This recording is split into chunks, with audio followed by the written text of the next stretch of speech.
बड़ी खबर आपको बताएं कि G20 समिट का आखिरी सत्र जारी है। वन फ्यूचर थीम पर यह आखिरी सत्र इस वक्त समिट हॉल में हो रहा है भारत मंडपम के, और वहीं पर प्रधानमंत्री नरेंद्र मोदी बाकी राष्ट्रीय अध्यक्षों के साथ मौजूद हैं। वन फ्यूचर यानी कि एक भविष्य और उसी की तरफ आगे बढ़ना है, मिलकर आगे बढ़ना है। इसी को लेकर मंथन भारत मंडपम के समिट हॉल में इस वक्त जारी है।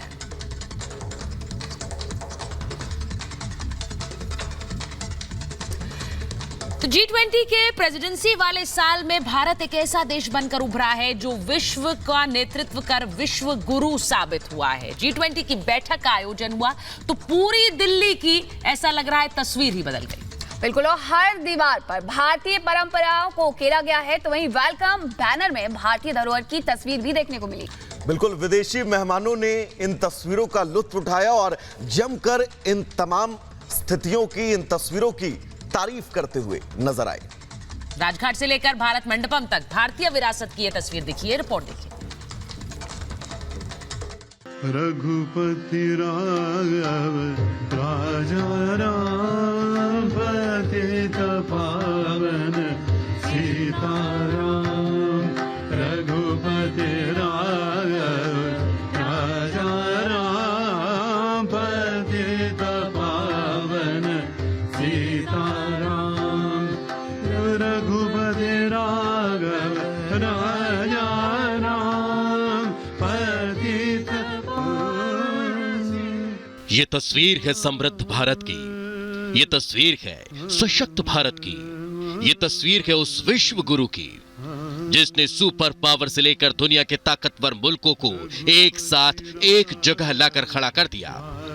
वो जगह है दिल्ली का राजघाट, जहां विदेशी मेहमानों ने न सिर्फ भारतीय परंपरा को जाना बल्कि भारतीय संस्कृति की धूम पर रमते झूमते उसका आनंद लेते भी नजर आए। सीताराम। रघुपति राघव राजा राम पतित पावन। राजघाट में प्रधानमंत्री नरेंद्र मोदी के विश्व परिवार ने राष्ट्रपिता महात्मा गांधी को श्रद्धांजलि दी और भारतीय परंपराओं को जाना, पहचाना, उस विरासत को और धरोहर को जिसके बारे में उन्होंने सिर्फ किताबों में पढ़ा था। भारतीय संस्कृति का केंद्र रहे हिंदुस्तान की हर उपलब्धि और इतिहास को भी यादों में संजो लिया। विश्व परिवार के लोग G20 समिट के आखिरी दिन तड़के राजघाट पहुंचे, जिनका प्रधानमंत्री नरेंद्र मोदी ने खास पृष्ठभूमि पर स्वागत किया। मेहमानों को खादी का अंगवस्त्र ओढ़ाया और शानदार स्वागत किया। स्वागत के वक्त वेलकम बैकग्राउंड की तस्वीर अपने आप में बेहद खास थी, जिसके बारे में प्रधानमंत्री नरेंद्र मोदी ने सभी मेहमानों को भी समझाया।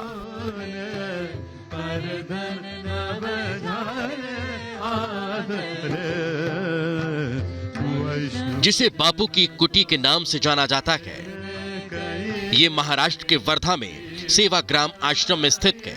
ये कुटी 1936 से 1948 तक बापू का निवास स्थान थी और यहीं पर बापू का निधन भी हुआ था।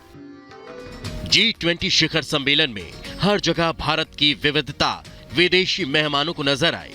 प्राचीन भारतीय संस्कृति की पहली झलक की थीम वसुधैव कुटुंबकम और आयोजन स्थल के नाम भारत मंडपम से ही मिलती है, जो भगवान बसवेश्वर के अनुभव मंडपम से प्रेरित है, जिसका मतलब वाद और संवाद की लोकतांत्रिक पद्धति से है। भारत मंडपम के प्रांगण में नटराज की विशाल प्रतिमा स्थापित की गई है, जो भारतीय संस्कृति का अभिन्न अंग है। तो इसके इतर परिसर में सुंदर फव्वारों के बीच समृद्धि का प्रतीक कमल के फूल और शंख इसकी शोभा बढ़ा रहे थे।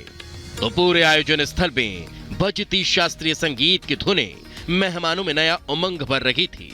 भारतीय पुरातन संस्कृति की अद्भुत तस्वीर दुनिया भर से आए राष्ट्राध्यक्षों के स्वागत में भी देखने को मिली। एक तरफ जहां प्रधानमंत्री नरेंद्र मोदी ने आने वाले मेहमानों का नमस्कार के साथ स्वागत किया, तो वहीं स्वागत स्थल के पीछे कोणार्क चक्र की भव्य तस्वीर थी, जो मेहमानों में किसी सुंदर दृश्य को देखने की अनुभूति के साथ साथ जिज्ञासा का भाव भी भर रही थी।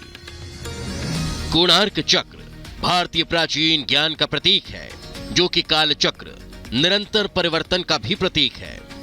ये ओडिशा के पुरी के सूर्य मंदिर में स्थित है। जिसका निर्माण 13वीं शताब्दी में राजा नरसिम्हादेव प्रथम ने करवाया था। कोणार्क चक्र में 24 तीलियां मौजूद हैं, जिसे तिरंगे में भी अपनाया गया। वहीं दूसरी तस्वीर देखने को मिली डिनर के वक्त। विदेशी मेहमानों का जिस पृष्ठभूमि पर राष्ट्रपति द्रौपदी मुर्मू और प्रधानमंत्री नरेंद्र मोदी ने स्वागत किया, उसकी भी खूब चर्चा हुई। ये तस्वीर थी बिहार के नालंदा विश्वविद्यालय की। नालंदा विश्वविद्यालय दुनिया के सबसे प्राचीन विश्वविद्यालयों में शामिल है। विश्वविद्यालय की स्थापना गुप्त शासक कुमार गुप्त प्रथम ने की थी। यहाँ 8वीं शताब्दी से 12वीं शताब्दी के बीच कई देशों के छात्र पढ़ने आते थे। विश्वविद्यालय में करीब 10,000 छात्र पढ़ते थे। प्राचीन नालंदा विश्वविद्यालय स्थापत्य कला का एक अद्भुत नमूना है। विश्वविद्यालय में 300 कमरे, 7 बड़े-बड़े कक्ष और अध्ययन के लिए 9 मंजिला एक विशाल पुस्तकालय था, जिसमें 3 लाख से भी अधिक किताबें थी।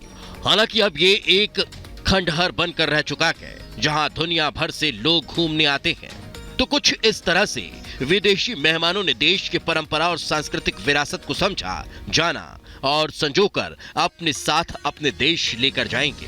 Bureau report, Republic Bharat.